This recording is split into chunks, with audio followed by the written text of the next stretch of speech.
Hello dear students, मैं Shazia. Unacademy पे आप सभी का स्वागत है। अनअकैडमी पे मैं आप सभी का स्वागत करती हूँ। यहाँ आ जाएं, crack UPSC CSC with India's largest learning platform that is Unacademy. Unacademy पे के आप सभी हैं इंडिया के लार्जेस्ट लर्निंग प्लेटफॉर्म पर जो है अनअकैडमी। यहाँ कुछ बातें देख लेते हैं अनअकैडमी का कौन कौन सा प्लान चल रहा है। India's best educators for UPSC CSC is now on Unacademy. Unacademy पे इंडिया के बेस्ट एजुकेटर्स आपको यहाँ मिलेंगे एक साथ। This is about me. हाँ, हर संडे को 60 मिनट्स में आपको you have to do 50 questions in 60 minutes. UPSC का कॉम्बैट होता है हर संडे को, जिसमें स्कॉलरशिप का जो पूल है वो है 4 करोड़ और प्लस भी जा सकता है।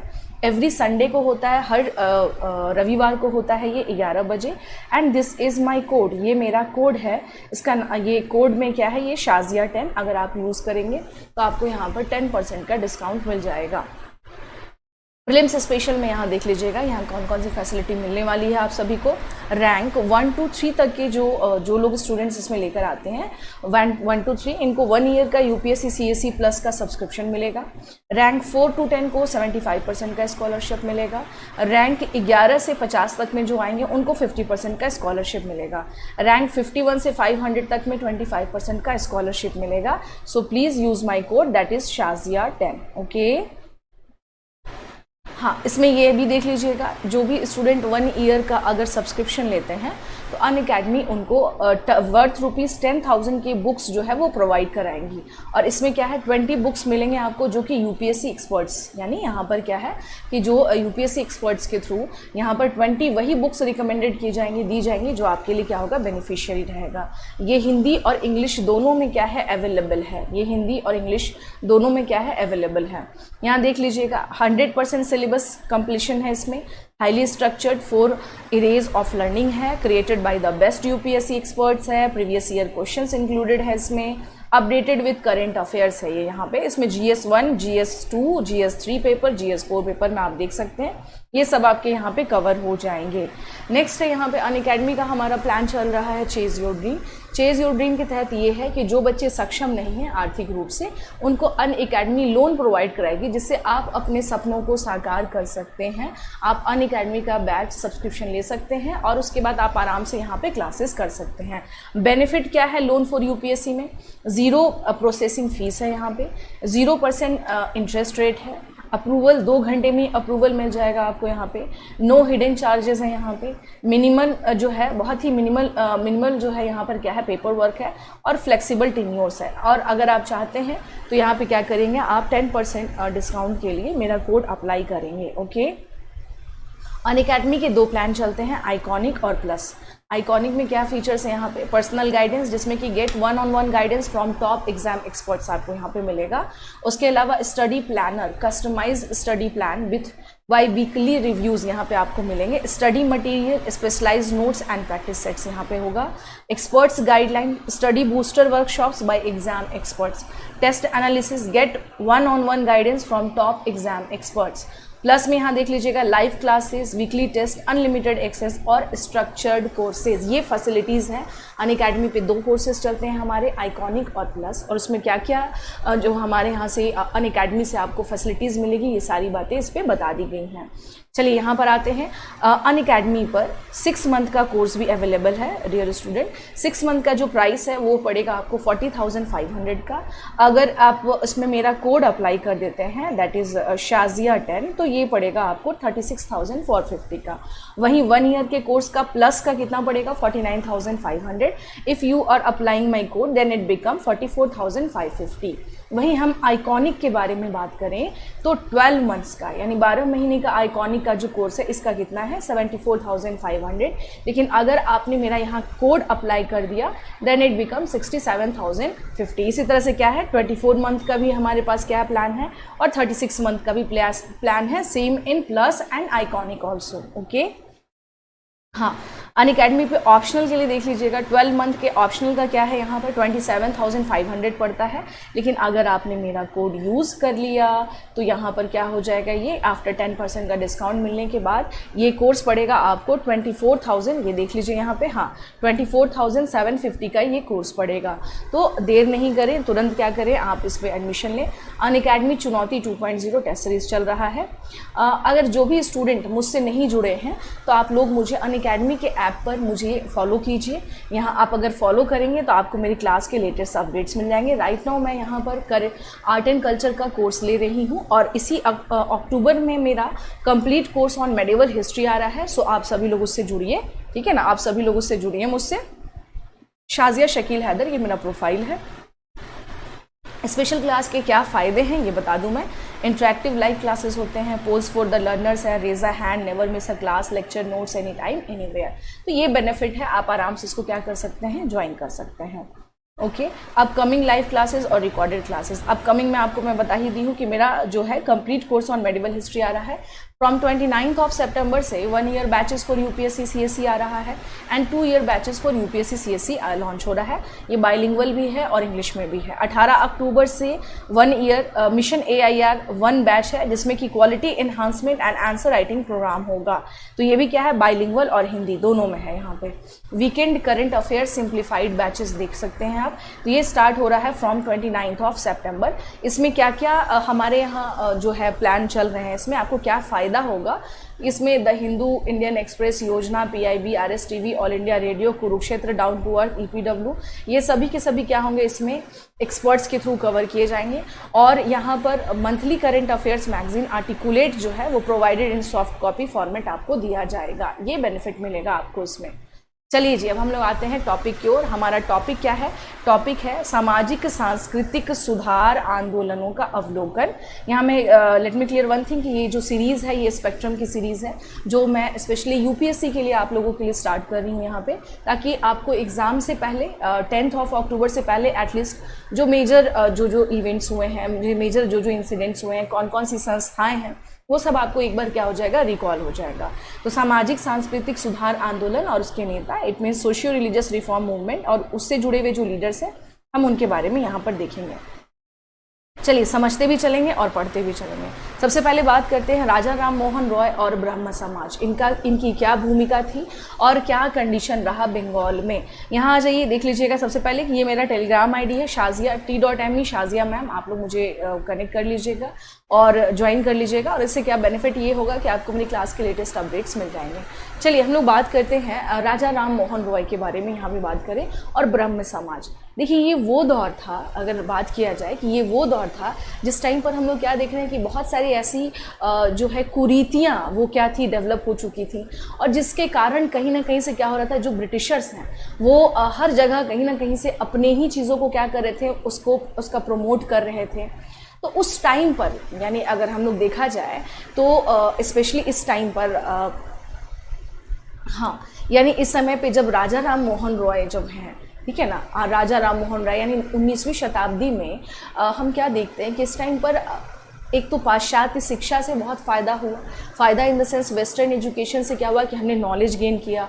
उसके अलावा हम जान पाएँ कि व्हाट इज़ आवर राइट, हमारे अधिकार क्या होने चाहिए और हम दूसरे के अधिकारों के लिए किस प्रकार से लड़ सकते हैं, ये भी हमने समझा। उसके अलावा एक बात और आई, वो ये था वुमेन एजुकेशन, महिलाओं के एजुकेशन से संबंधित जो मुख्य बातें थी कि वुमेन एजुकेशन पे काम करने की आवश्यकता है, महिलाओं को आगे बढ़ाने की आवश्यकता है, क्योंकि उस समय पे जिनको सबसे ज़्यादा सप्रेस्ड किया जा रहा था दैट वाज वुमेन। वुमेन को लेकर के क्या है, कई सारे मिथक हैं, कई सारी बातें हैं कि उनको कहीं भी एजुकेशन नहीं देना है, इनको घर में रखना है, बाल विवाह है, इतनी सारी जो कह लीजिए कुरीतियाँ थी, जिससे क्या था सोसाइटी जो है उस समय पे एक तरह से, तो वहाँ पर सुधार की आवश्यकता थी। और उस सुधार के अग्रणी 19वीं शताब्दी में हम किसे देखते हैं, दैट वाज राजा राम मोहन रॉय। तो राजा राम मोहन रॉय को हम लोग क्या कहते हैं, आधुनिक भारत के पिता कहते हैं, इनको फादर ऑफ मॉडर्न इंडिया कहते हैं, फादर ऑफ मॉडर्न नेशन, जो मॉडर्न इंडिया, जो भारत, आधुनिक भारत के पिता, या फिर भारतीय पुनर्जागरण, यानी कि जो इंडियन रेनेसा अगर बात किया जाए तो उसके जनक कौन थे? दैट वाज राजा राम मोहन रॉय। इनको आधुनिक भारत का निर्माता भी कहा जाता है। तो कुछ चीज़ें जो हम लोग देखते चलेंगे कि यहाँ पर अगर राजा राम मोहन रॉय जी के बारे में देखा जाए तो ये क्या जो ब्रह्म समाज का क्या रोल रहा और ब्रह्म समाज ने किस तरह से अपना कंट्रीब्यूशन दिया, ये सारी बातें हम यहाँ देखेंगे। लाइक अगर हम लोग आते हैं राजा, एक सेकेंड मैं इसका ना कलर वाइट कर देती हूँ, तो इससे आपको देखने में भी क्या होगा, परेशानी नहीं होगी, ठीक है। तो इनके बारे में अगर बात करें तो यहाँ देख लीजिए, तो इनको प्रायः भारतीय पुनर्जागरण का जनक, आधुनिक भारत का निर्माता कहा जाता है, यानी फादर ऑफ मॉडर्न इंडिया इनको कहा जाता है। यहाँ हम लोग देखते हैं क्या, इनके द्वारा स्थापित जो ब्रह्म समाज था ये आधुनिक पाश्चात्य विचारों पर क्या था, आधारित था, ठीक है ना, आधुनिक पाश्चात्य विचारों पर आधारित था। और उस समय पे क्या हम लोग देख रहे हैं कि सामाजिक सुधार आंदोलन के अग्रणी के रूप में ये जाने गए। यहाँ कुछ बातें देखेंगे, जैसे अगर हम लोग बात करें इनके कंटेक्स्ट में, तो यहाँ हम लोग क्या देख सकते हैं, मैं एक मिनट में, इसका इंक रेड ही कलर आई गेस ठीक था। हाँ, यहाँ पे हम लोग क्या देख सकते हैं, यहाँ पे एक मिनट जी, एक सुधारवादी, यानी अगर हम लोग बात करें कि रिफॉर्म जो हो रहा है इस समय पे, चूंकि सोशियो रिलीजियस रिफॉर्म मूवमेंट कहा जाता है, तो इनके कंटेक्स्ट में अगर देखा जाए तो इन्होंने क्या किया कि एक वैज्ञानिक दृष्टिकोण का मतलब ये होता है साइंटिफिकल अप्रोच। तो साइंटिफिकल अप्रोच के साथ अपनी बातों को रखी। इसका मतलब यह है कि तर्कवाद, यानी शिक्षा वो हो जो तर्क पर आधारित हो। अगर हम किसी के साथ कुछ ऐसा, अगर हम कोई बात कह रहे हैं तो वो लॉजिकल है या नहीं है। तो इनके कंटेक्स्ट में अगर देखा जाए तो इन्होंने वैज्ञानिक दृष्टिकोण, है ना, ये क्या देखते हैं हम लोग कि इन्होंने वैज्ञानिक दृष्टिकोण को क्या किया, अपनाया। और सामाजिक समानता, यानी सोशली जो है इक्वालिटी के, सोशल कंटेक्स्ट में अगर देखा जाए तो इक्वालिटी की बात कौन करते हैं, राजा राम मोहन रॉय। इन्होंने सीधा कहा कि सामाजिक समानता के सिद्धांत में हम क्या करते हैं, विश्वास रखते हैं, ठीक है ना, विश्वास रखते हैं। यहाँ आ जाइए, ये यहाँ पर उसके अलावा क्या था, अकेश्वरवाद में ये विश्वास रखते थे, एक ईश्वर में इनकी आस्था थी। और इसके साथ साथ क्या था कि इन्होंने बहुत वर्क किए। लाइक अगर बात किया जाए तो इन्होंने संस्था तो बनाई ही बनाई, और उसके साथ साथ इन्होंने अपने विचारों को अलग अलग पत्र पत्रिकाओं के माध्यम से लोगों के समक्ष इसको लाने का प्रयास किया। जैसे यहाँ पर देख सकते हैं, इन्होंने 1809 में एक बहुत ही फेमस, एक बहुत पॉपुलर बुक लिखी जिसका नाम था अकेश्वरवादियों को उपहार। देख सकते हैं यहाँ पर, है ना, ये एक 1809 में राजा राम मोहन रॉय जी के द्वारा एक किताब लाई गई थी जिसका नाम था अकेश्वरवादियों को उपहार, ठीक है ना, प्रसिद्ध, ये बहुत पॉपुलर पुस्तक रही। और इसमें उसके अलावा फिर क्या था कि ये जो है, यानी अगर बात किया जाए तो इनके पास कई भाषाओं को ये जानते थे।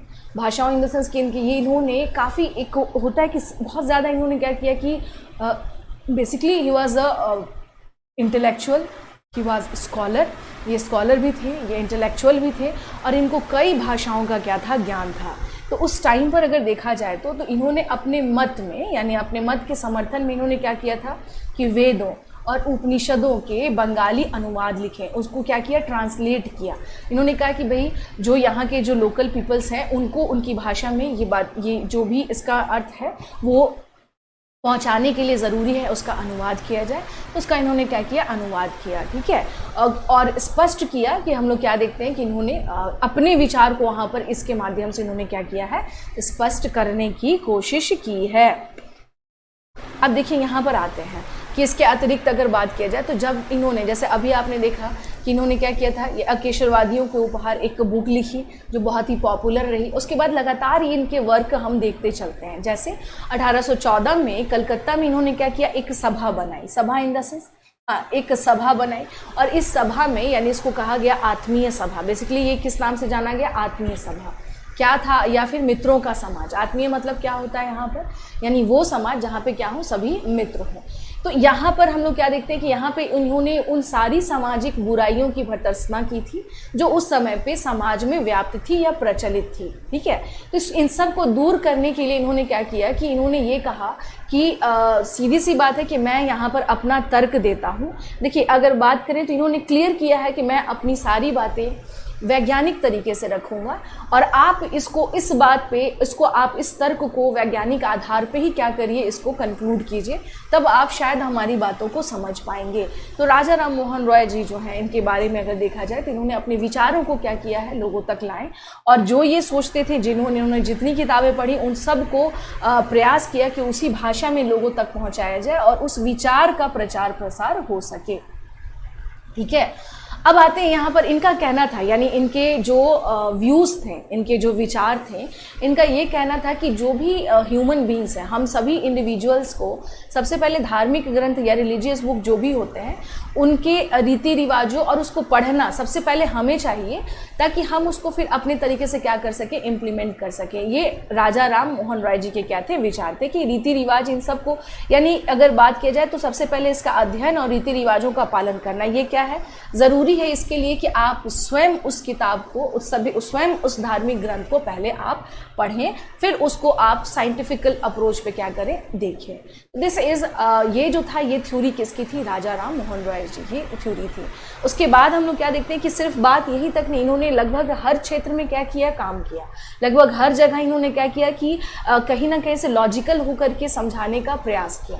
अब बात करें, जैसे कि हम लोग बात करते हैं यहाँ पर 1820 में इन्होंने द प्रिंसिप ऑफ जीसस नामक एक पुस्तक लिखी थी। ठीक है ना, प्रिंसेस ऑफ जीसस नामक एक पुस्तक लिखी।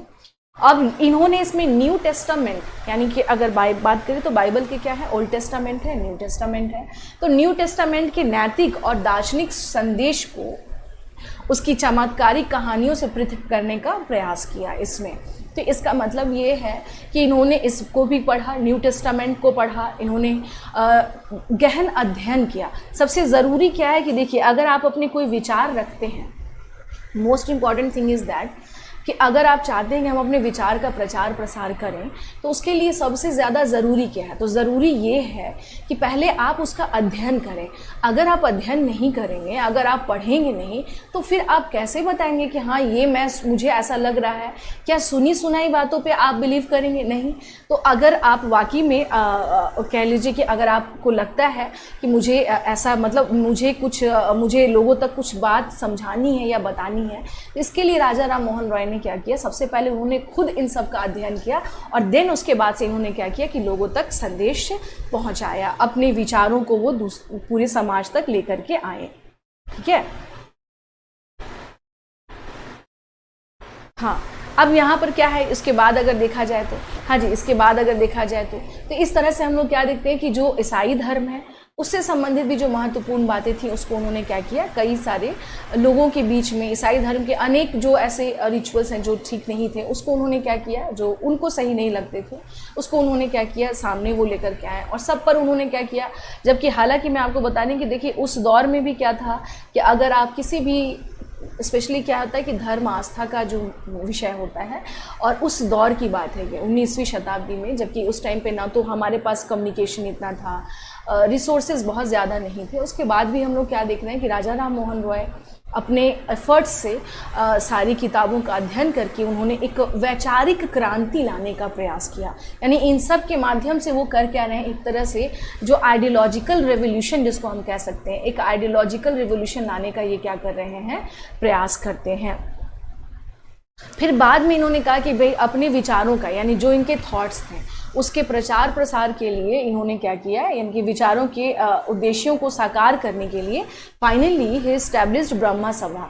ब्रह्म सभा जो है उसको इन्होंने क्या किया कि फाइनली, या फिर जिसको हम लोग बाद में हम लोग क्या देख रहे हैं कि ये बना था ब्रह्म सभा के नाम से। कब बना था ये, 1828 में। कब बना था ये, 1828 में। It was established in 1828, but later यही संस्था क्या हो जाती है, परिवर्तित होकर के ब्रह्म समाज के नाम से जानी जाने लगी। ठीक है, तो इसमें इन्होंने साफ यही कहा है, ब्रह्म समाज के अनुसार भी अगर हम लोग बात करें तो इसमें यह है कि ईश्वर एक है और सभी सद्गुणों का केंद्र और भंडार है। अकॉर्डिंग टू राजा राम मोहन रॉय इन्होंने साफ कहा कि ईश्वर क्या है, एक है, और जितने भी सद्गुण हैं उनके क्या है, वो सेंटर हैं। ओके, लेकिन अब यहाँ क्या देखिए, यहाँ कुछ फिलॉसफी है, दर्शन है। राजा राम मोहन रॉय के कंटेक्स्ट में बात करें तो उनसे जुड़ा हुआ क्या है, यहाँ पर दर्शन है।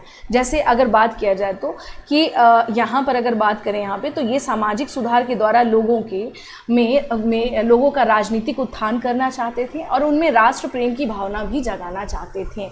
यानी ये सभी परिवर्तन के माध्यम से आखिर राजा राम मोहन रॉय क्या परिवर्तन चाहते थे? वो ये परिवर्तन चाहते थे कि लोग समझें, लोग खुद से एनालाइज करें, और फाइनली उसके अलावा क्या है कि वो अपने देश प्रेम भी जो उनके अंदर क्या है वो आना चाहिए, हमारे कंट्री को लेकर के हमारे क्या विचार हैं उसके प्रति भी उन्होंने क्या किया, लोगों को सजग किया। ठीक है ना। अब आते हैं यहाँ पर, इन्होंने इस जो ब्रह्म सभा जो इन्होंने या ब्रह्म सभा जो इन्होंने इस्टेब्लिश किया था, तो ब्रह्म सभा में अगर हम लोग बात करें यहाँ पे, या ब्रह्म समाज, तो ये ब्रह्म समाज का क्या है, इसका एक अपना दर्शन है। It had it own philosophy, इसकी अपनी क्या है, इट्स ओन फिलॉसफी। और वो फिलॉसफी क्या है कि जैसे अगर बात करें कि परंतु जैसे मैंने आपको बताया ही कि ईश्वर जो है वो क्या है, एक है, यानी ईश्वर एक है, सभी सद्गुणों का केंद्र और भंडार है, परंतु परमात्मा निर्गुण और निराकार है। ठीक है ना। वह तो ये इनके विचार थे राजा राम मोहन रॉय जी के, और इन्होंने इसको क्या किया, इसका जो है लोगों के बीच में इस विचार को क्या किया, इसका प्रसार किया। अब यहाँ पर आते हैं, यहाँ पे जो यहाँ पर अगर बात किया जाए कि ब्रह्म समाज जो था, ब्रह्म समाज का क्या रोल रहा, क्या योगदान रहा सोसाइटी को चेंज करने में। ठीक है ना। तो ब्रह्म समाज के कंटेक्स्ट में अगर देखिए, अगर देखा जाए तो ये समाज में स्पेशली क्या है, नैतिकता पर बल देता था, कर्म फल में इनका विश्वास था। ठीक है। और उसके अलावा क्या था कि सभा में किसी भी प्रकार की जीव हिंसा, इन सब पे ये लोग बिल्कुल क्या था, प्रोहिबिशन था कि नहीं होना चाहिए। ठीक है, नहीं होना चाहिए। तो यहाँ हम लोग क्या देख रहे हैं कि राजा राम मोहन रॉय के कंटेक्स्ट में अगर देखा जाए तो ब्रह्म समाज ने भी क्या किया, एक वैचारिक क्रांति लाने का प्रयास किया। लोगों को सबसे पहली बात ये है, कहा कि ठीक है, आप जो भी पढ़ रहे हैं पहले स्वयं आप क्या कीजिए, उसको जांच लीजिए, परख लीजिए, स्वयं आप उसको पढ़ लीजिए, और उसके बाद फिर क्या कीजिए, आप उसको आगे इम्प्लीमेंटेशन कीजिए। ठीक है। अब यहाँ पे क्या किया कि देखिए, ये वो दौर था जिस टाइम पर ये सबका विरोध करे थे, तो उस समय का जो तत्कालीन जो उस समय का समाज था, उस समय पे भी इनको काफ़ी विरोध झेलना पड़ा। लेकिन होता क्या है कि जब हम कोई सही बात बोलते हैं तो हो सकता है कि वो उस समय में, उस काल विशेष में वो बात अच्छी ना लगे, लेकिन बाद में जब लोगों को लगता है कि नहीं, ये बात जो वो कह कर गए हैं वो ऐसी बातें हैं जो आज क्या, वो हमेशा दुनिया का एक सच है कि उस पर हमें क्या करना होगा, वर्क करना होगा। तो राजा राम मोहन रॉय के विचार जो है, इसीलिए तो इनको कहा जाता है आधुनिक भारत के पिता। क्यों कहा जाता है? क्योंकि इन्होंने भारत में एक नई सोच, एक नई क्रांति को जन्म दिया, जिससे हम सभी को क्या हुआ, एक नया दशा और दिशा मिल पाया, एक नई सोच मिल पाई हमारे सामने। ठीक है। तो अब यहाँ पर हम लोग क्या देखते हैं यहाँ पे कि अगर इनके बारे में अगर बात किया जाए तो हाँ, इसी बीच में देखते हैं क्या कि राजा राधाकांत देव ने ब्रह्म समाज के, यानी अब क्या है कि देखिए, जब कोई संस्था बनती है तो उसमें कई बार आइडियोलॉजिकल कॉन्फ्लिक्ट भी होता है। तो यहाँ हम लोग क्या देखते हैं कि राजा राधाकांत देव ने ब्रह्म समाज के सिद्धांतों का विरोध करने हेतु धर्म सभा का गठन किया, और 1800 यानी इसी समय पे इसी के समकक्ष, यानी इसके समकक्ष का मतलब ये हुआ कि इसी की इक्विवेलेंट हम लोग क्या देखते हैं कि एक नई संस्था क्या की गई, बनाई गई थी। इसके द्वारा बनाई गई थी जो है यहाँ पे जी, राजा राधाकांत देव जी के द्वारा इसको क्या किया गया था, इसको बनाया गया था। ठीक है ना, इसको बनाया गया था। ओके। हाँ, अब आते हैं कि देखिए, अगर राजा राम मोहन रॉय के कंटेक्स्ट में देखें तो हम लोग क्या देख रहे हैं, जो सबसे महत्वपूर्ण कार्य के बारे में अगर बात किया जाए तो हाँ, महत्वपूर्ण कार्यों के बारे में अगर हम लोग बात करेंगे कि जो ब्रह्म समाज है, एक सेकेंड, हाँ जी, जो ब्रह्म समाज है उसके महत्वपूर्ण कार्य के बारे में अगर हम लोग बात करें कि क्या क्या इसके महत्वपूर्ण कार्य रहे थे, किसके, ब्रह्म समाज के, तो देखिए सीधा सीधा क्या था यहाँ, बहुदेववाद और मूर्ति पूजा का विरोध किया, बहुपत्नी एवं सती प्रथा का विरोध किया गया, विधवा विवाह का समर्थन और बाल विवाह का विरोध किया गया, नैतिकता पर बल दिया, कर्म फल में विश्वास, सर्वधर्म में क्या था इनका स्वभाव यानी संभाव, निर्गुण ब्रह्म की उपासना, धार्मिक पुस्तकों, पुरुषों एवं वस्तुओं की सर्वोच्चता में अविश्वास था यहाँ पे। ठीक है। और छुआछूत, अंधविश्वास और जातिगत भेदभाव का विरोध किया गया। ठीक है। और उसके बाद से बांग्ला और अंग्रेजी शिक्षा के प्रचार प्रसार का समर्थन किया गया। ये वो मुद्दे थे जिस पर राजा राम मोहन रॉय जी आगे आते हैं, और आगे आकर के क्या किया, इन्होंने आगे बताया कि हमें इसको क्या करना है, चेंज करने की आवश्यकता है, ज़रूरत है समाज में। इसके बाद ही हम लोग क्या देख रहे हैं कि समाज एक अलग दिशा की ओर क्या होता है, आगे जाता है। सबसे पहले यहाँ पर देखते हैं कि जो एक इनके सुधारों में जो सबसे इम्पॉर्टेंट काम में से एक था वो कौन सा था, दैट वाज सती प्रथा का विरोध। देखिए सती प्रथा के बारे में अगर बात करें ना, तो सती प्रथा में क्या हम लोग देखते हैं कि बेसिकली उस समय पे ये था कि अगर किसी युवती की या किसी महिला के पति की मृत्यु हो जाती है तो उसको उसके साथ ही क्या किया जाता था, जला दिया जाता था। तो इट मीन्स कि उस महिला के अस्तित्व का, यानी उस महिला का कोई अस्तित्व नहीं है उसके पति के बिना। तो इस बात का विरोध राजा राम मोहन रॉय ने किया कि ठीक है, मान लीजिए अगर ऐसी मिस हैपनिंग किसी भी महिला के साथ होती है, इसका मतलब ये नहीं है कि उसकी अपनी लाइफ नहीं है, उसका भी अपना जीवन है, उसका भी अपना अस्तित्व है। तो उसके लिए ये आगे आए और इन्होंने क्या किया, इसके लिए लड़े। जबकि उस समय पे सती प्रथा क्या था, का प्रचलन था और इसका काफ़ी विरोध भी झेलना पड़ा राजा राम मोहन रॉय जी को।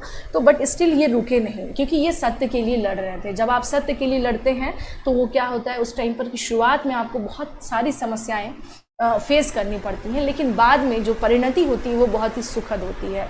तो परिणति क्या रही, परिणति ये रही कि फाइनली लॉर्ड विलियम बेंटिक ने क्या किया कि इनके साथ मिलकर के हम लोग क्या देखते हैं कि लॉर्ड विलियम बेंटिक ने 1829 में सती प्रथा को गैर कानूनी घोषित कर दिया गया।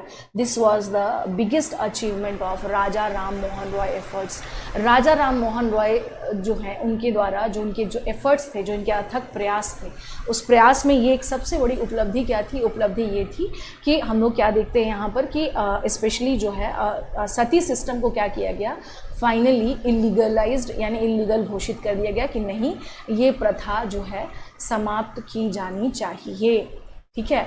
और उसके अलावा देखिए मैंने आपसे क्या किया कि महिलाओं के बारे में सोचना, महिलाओं की शिक्षा के संदर्भ में सोचना, इन सब पे सबसे ज़्यादा जो अगर किसी ने सोचा तो किसने सोचा, राजा राम मोहन रॉय ने सोचा। जैसे अगर हम लोग बात करें यहाँ पे तो इन्होंने कहा कि भाई जो स्त्रियों की हीन दशा है उसका इन्होंने हमेशा क्या किया है, कट्टर विरोध किया है। कहा कि नहीं, स्त्रियों को भी संपत्ति में अधिकार दीजिए, इसके साथ भेदभाव नहीं होना चाहिए, ये गलत है ना, भेदभाव क्या है, नहीं होना चाहिए, ये गलत है। और इनको अपने राइट्स मिलने चाहिए, इनको एजुकेशन दीजिए, इनको इसकी आवश्यकता है ना, इनको क्या कीजिए, एजुकेशन दीजिए, इनको शिक्षा दीजिए। तो राजा राम मोहन रॉय ने स्पेशली स्त्रियों की दशा सुधारने के लिए इन्होंने मांग किए। उसके बाद से इन्होंने कहा कि भाई इनको संपत्ति में भी क्या होना चाहिए, अधिकार मिलना चाहिए, इनका संपत्ति पे भी राइट होना चाहिए। इसके लिए भी इन्होंने क्या किया, फाइट किया। किसने, राजा राम मोहन रॉय जी ने क्या किया, इसके लिए इन्होंने भी इन्होंने क्या किया, फाइट किया कि नहीं, महिलाओं को जो है ज़रूरी आवश्यक ये है कि उनकी स्थिति सुधारने के लिए ज़रूरी क्या है।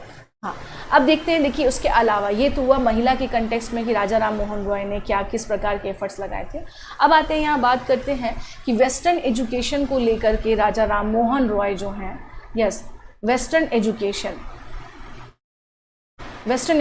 के कंटेक्स्ट में अगर बात किया जाए तो एक सेकेंड रुक जाइए।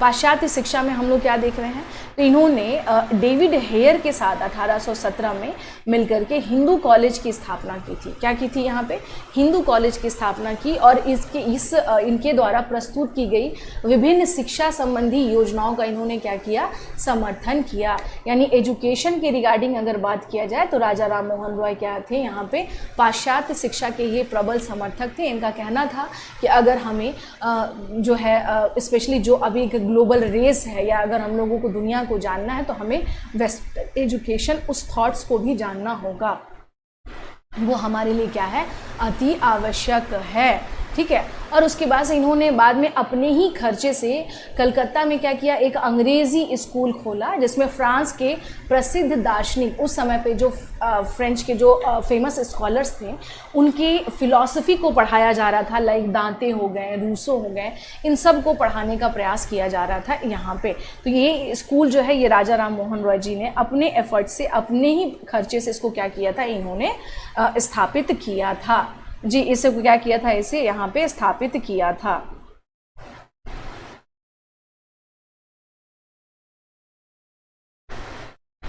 एक सेकेंड। अब आते हैं यहाँ पे एजुकेशन के रिगार्डिंग और कौन कौन से इन्होंने रिफॉर्म किए। लाइक अगर देखिए, अगर हम लोग देखें यहाँ पे तो 1825 में इन्होंने वेदांत कॉलेज की स्थापना की। कौन सी कॉलेज की स्थापना की? वेदांत कॉलेज की इन्होंने क्या की? स्थापना की।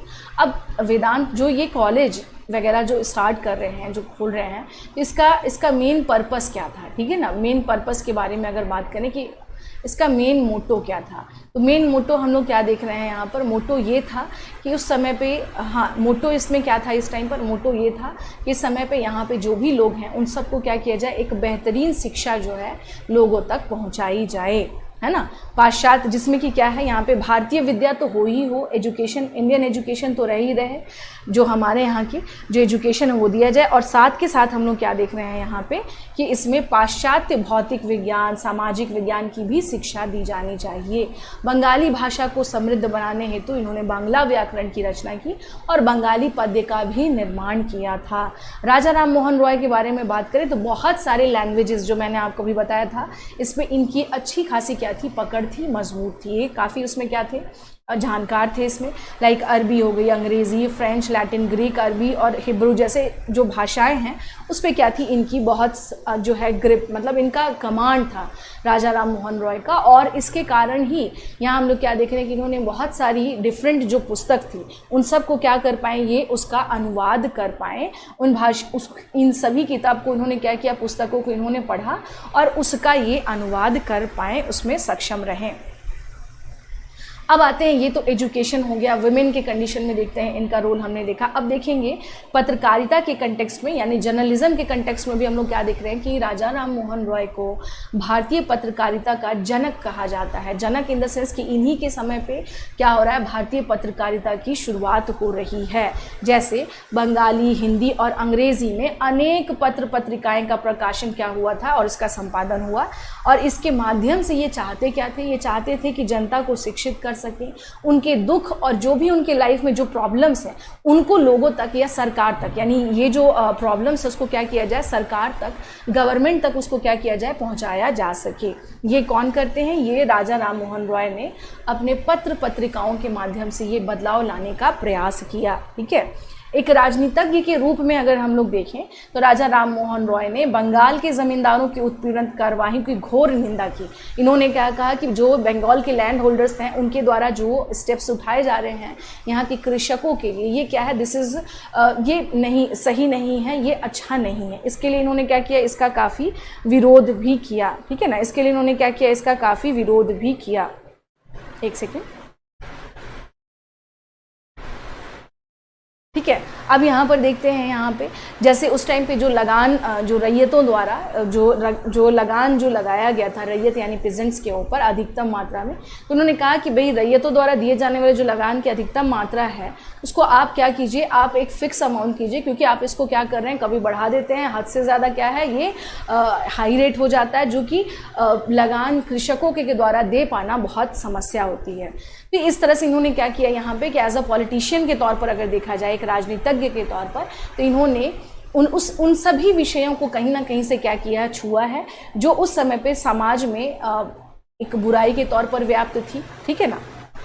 अब आते हैं यहाँ पर, अब इन्होंने क्या किया कि उस समय पे जैसे ईस्ट इंडिया कंपनी का शासन था, तो स्पेशली ईस्ट इंडिया कंपनी के जो व्यापारिक विशेषाधिकार थे, यानी व्यापारिक विशेषाधिकार का मतलब ये होता है कि इनके जो भी स्पेशली ट्रेड के कंटेक्स्ट में जो इनको स्पेशल जो इनको बेनिफिट्स मिलते थे, इसके लिए इन्होंने क्या किया था कि इसको समाप्त करने के लिए इन्होंने सरकार को कहा कि नहीं ये गलत है, इसको आप ठीक करिए। उसके साथ साथ इन्होंने ये भी कहा कि जो उच्च सेवा है उसमें भारतीयकरण होना चाहिए, कार्यपालिका को न्यायपालिका से आप अलग कीजिए। ठीक है, इसके ये क्या थे, समर्थक थे। इट मीन्स कि हम ये क्या देख रहे हैं, हाँ। और उसके अलावा इन्होंने ये भी कहा था कि मुकदमों की सुनवाई में जूरी प्रथा के माध्यम करने और भारतीय यूरोपियों के मध्य न्यायिक समानता की मांग की थी। यानी उस समय पे वो इन्होंने उन सभी क्षेत्रों पे क्या किया है, सभी विषयों को इन्होंने क्या किया, उठाया, सभी मुद्दों को उन्होंने उठाया जो हमारे साथ क्या था, डिस्क्रिमिनेटरी बिहेवियर जो भारतीयों के साथ किया जा रहा था अंग्रेज़ों के द्वारा, उन सभी का इन्होंने विरोध किया, कड़ी आलोचना की और हर जगह इन्होंने क्या किया है, अपनी आवाज़ उठाई है। जहाँ गलत है वहाँ राजा राम मोहन रॉय रुके नहीं हैं और वहाँ पर उन्होंने हमेशा क्या किया है, अपनी आवाज़ बुलंद की और अपने माध्यम से उन्होंने इसको बताने का प्रयास किया। यानी ओवरऑल अगर हम लोग देखें यहाँ पे, यस, अगर ओवरऑल अगर हम लोग देखें तो हम लोग क्या देखते हैं यहाँ पे, हाँ, कि इनके जो राजनीतिक विचार थे, जो इनके पॉलिटिकल जो व्यूज़ थे, अगर उसके कंटेक्स्ट में देखा जाए तो कि यहाँ पर क्या थे कि वो ये मानते थे कि भाई हमारा क्या होना चाहिए कि अंतर्राष्ट्रीयता और विभिन्न राष्ट्रों के पारस्परिक सहयोग में इनको दृढ़ विश्वास था। यानी अगर हम लोग बात करें तो हमें इंटरनेशनल लेवल पे भी क्या करना चाहिए, अपने संबंध जो है वो अच्छे करने की ज़रूरत है, ठीक है। स्वतंत्रता, समानता और न्याय के ये हिमायती थे, हमेशा ये क्या चाहते थे कि स्वतंत्रता मिले, समानता मिले सभी को और न्याय मिले सभी को, ठीक है। और जो भी उस टाइम पर इंटरनेशनली जो भी घटनाएं घट रही थी उन सभी परिस्थितियों से ये क्या थे, अवगत थे, अवेयर थे। जैसे स्पेन, अमेरिका, नेपाल्स के स्वतंत्रता अभियानों का इन्होंने क्या किया था, समर्थन भी किया था। और उसके साथ साथ यहाँ पर क्या है कि वो ये हम नहीं कह सकते कि ये अगर यहाँ पर हैं तो सिर्फ यहीं की घटनाओं को नहीं, यहाँ के साथ साथ बाहर में जो घटनाएं घट रही हैं उससे भी ये क्या थे, काफ़ी अवगत थे। लोगों के बीच में इससे रिलेटेड ये जो है इंफॉर्मेशन लोगों के बीच में क्या करते थे, लोगों के बीच में के मध्य इससे अवेयर करने का प्रयास करते थे। हाँ, अब जो वहीं अगर बात किया जाए, जैसे आयरलैंड के जो ज़मींदार थे उनके द्वारा इंग्लैंड में जो रह रहे थे जो ज़मींदार थे वो लोग वहाँ के लोगों के साथ अत्याचार करते थे, जिसका इन्होंने क्या किया था, विरोध किया था। हाँ, विरोध किया था। बहुत सारे लोग जो हैं जो हम लोग क्या देखते हैं कि जो इनके पक्ष में थे, जो इनको क्या करते थे, इनका इन्होंने साथ दिया है, ठीक है ना।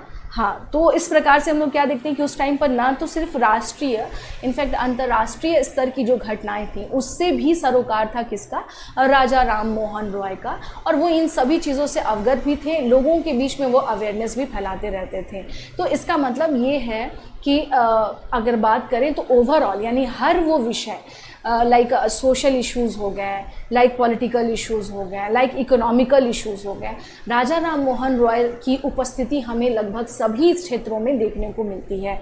यही कारण है कि इनको आधुनिक भारत का पिता कहा जाता है या आधुनिक भारत का जनक कहा जाता है, क्योंकि ये क्या थे, ये एक बड़े स्तर पर परिवर्तन लाने का प्रयास कर रहे थे। कौन, राजा राम मोहन रॉय, ठीक है। तो ये था इट्स ऑल अबाउट राजा राम मोहन रॉय के बारे में हमने पढ़ा। यहाँ आप देख लीजिएगा, this is my Telegram ID, आप लोग मेरे टेलीग्राम आईडी से जुड़ जाइएगा। और ये है मेरा कोड, रेफरल कोड शाजिया 10, ठीक है। तो फिर आज के लिए इतना ही। दिस इज़ ऑल अबाउट राजा राम मोहन रॉय। हमने उनसे संबंधित जो भी सुधार कार्यक्रम उनके द्वारा चलाए गए थे हमने उसे पढ़ा, और क्या क्या चेंजेस आए और कौन कौन सी संस्थाएँ गठित हुई, एजुकेशन में उनके द्वारा क्या रिफॉर्म आया, महिला शिक्षा में कौन से चेंजेस आए, इन सब पे हमने यहाँ पर बात की। तो चलिए फिर मिलते हैं हम लोग अगले क्लास में, तब तक के लिए धन्यवाद। Let's crack it. Okay, thank you.